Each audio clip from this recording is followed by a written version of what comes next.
The gentleman from Illinois is recognized. Thank you, Mr. Speaker, and I'm pleased to yield 5 minutes to the lead Democratic co-sponsor, the gentleman from Arizona, Congressman O'Halloran. Gentleman from Arizona is recognized. Thank you, Mr. Speaker. I thank the gentleman for yielding, and I thank him and the chairman of the committee for supporting my common sense bill with my colleague, Handel from Georgia.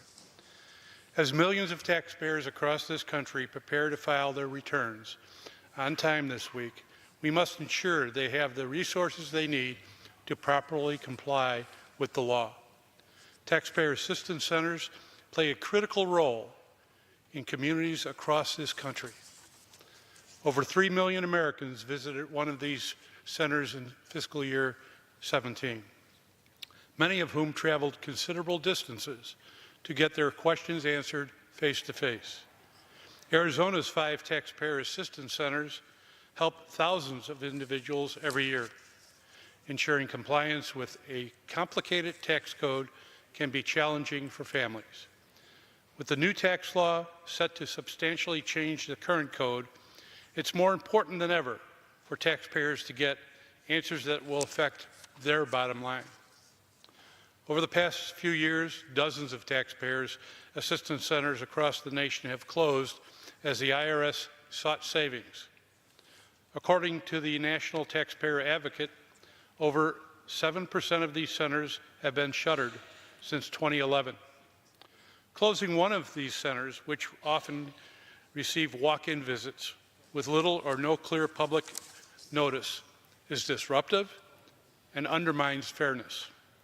While the IRS offers virtual help and assistance to taxpayers, the reality is that many older Americans and those with disabilities cannot meaningfully access or utilize such technology.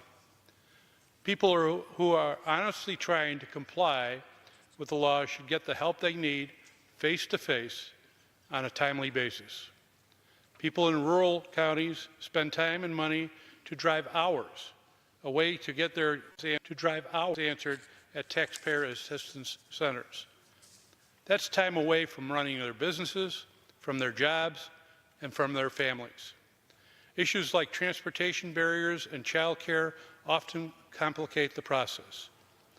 Our common sense bill simply affirms taxpayers' right to quality service by requiring the IRS to notify Congress and affected communities at least 90 days before closing down a taxpayer assistance center.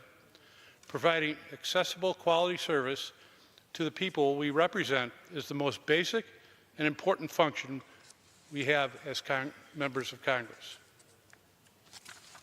While exploring innovative ways to expand technology is a smart strategy for federal agencies and one Congress should encourage, we must make sure in-person service remains a viable and meaningful option for those Americans who need it, especially for the agency that argumentally has the greatest direct impact over the most people in the country, the IRS.